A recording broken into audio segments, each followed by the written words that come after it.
Hi, good morning. It's Gene from maverickstar Observatory. I'm going to keep it quick as I can, guys, because I know you're busy, you've got other things to do in life. But we'll start off just by saying huge thanks to those few people that came along Saturday after the video I done on the latest pole position, which was really successful, and decided to chip in a few bucks for the observatory to keep it going.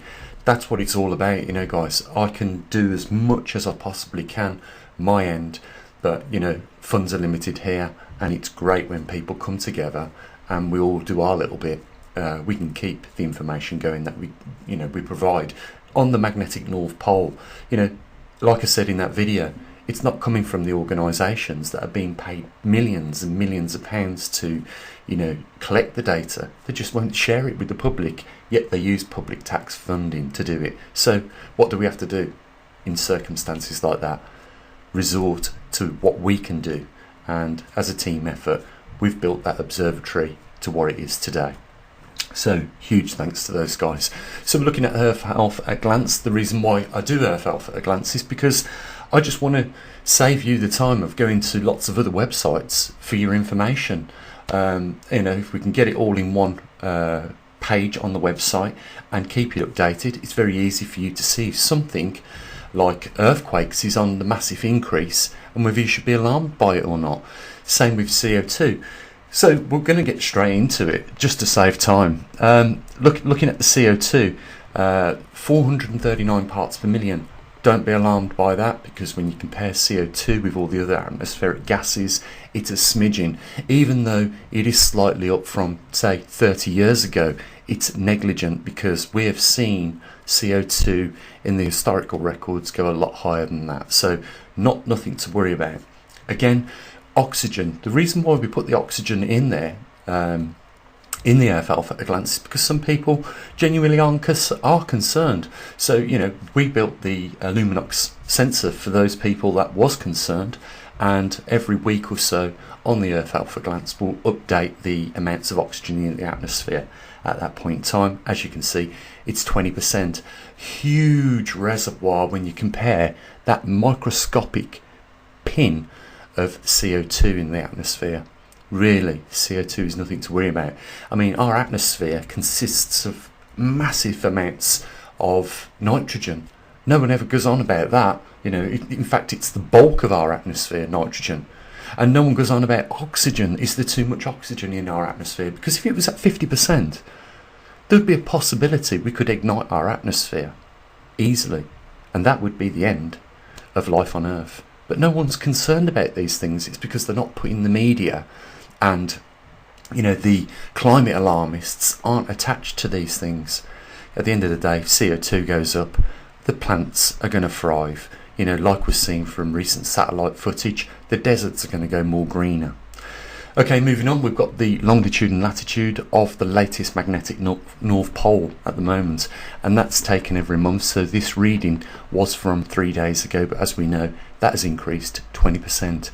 It's at 5.2 miles of movement in 1 month, which is the highest I think I've ever recorded. So something to keep an eye on there. Then we've got the radiation background count in microsieverts. Nothing again to worry about. Average, if you check, the nice thing about this, guys, is I always keep the old copies of the Earth Health at a glance, so you can compare whether something's going up or down.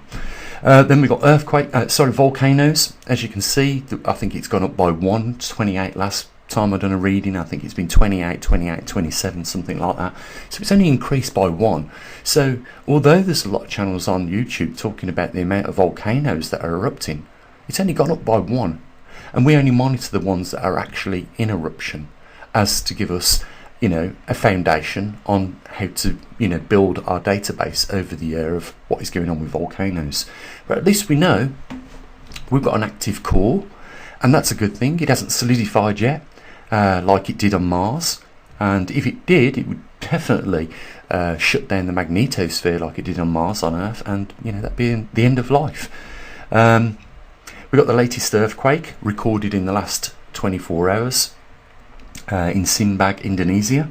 That's measuring at 6.2 magnitude.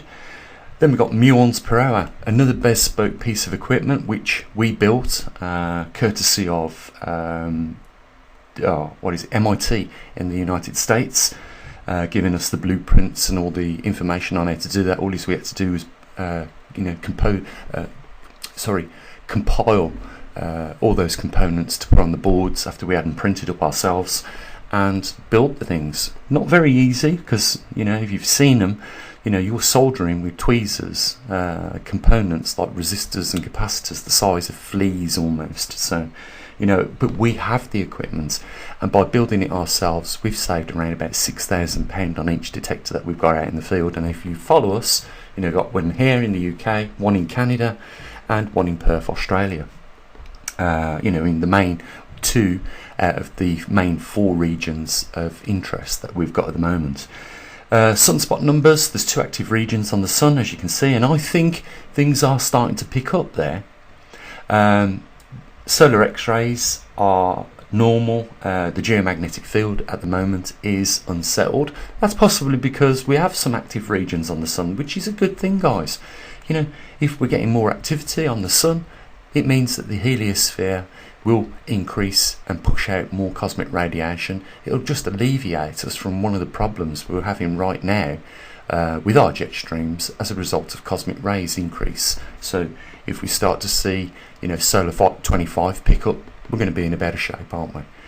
And then we've got after that the jet streams, and they're unstable, as we know, because of the cosmic radiation that's inbound as a result of a 30-year low sun output and the Earth going through a magnetic pole reversal.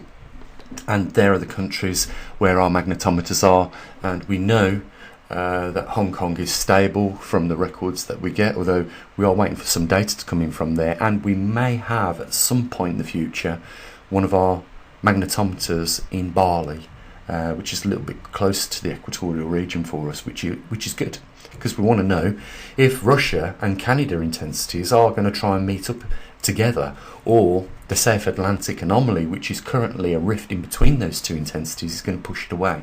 So there's our magnetometers in the different countries. We know Canada is unstable because of the I say rapid depletion. It is a depletion over 10 years, and when you compare, magnetism usually is a very slow moving thing, so 10 years for some dramatic intensity to reduce over a 10-year period or 15-year period, I think that's a big deal. And then we've got the Gold Coast. We haven't heard off that for a while. I have to get in touch with one of our superstars down there, Richard, see what's been going on. And obviously we've got Jeff in Perth with our muon detector and our magnetometer, and then in Tucson, Arizona, again Scott, another one of our superstars. I've got to get on Skype, have a chat with him, because we haven't had no data from him for a while as well. So it's not just building the equipment, running the observatory, processing the data, it's also liaising with our superstars to make sure the data keeps coming in so that we get to benefit from it. Guys, I'm going to mention the link down there. It'd be absolutely amazing if a few more people could step up and support what we do and our efforts. And by all means, go onto the website, which is dedicated to a lot of other anomalies, but mainly to the pole shift. And the link is down there in the description if you want to support us. As always, bye for now.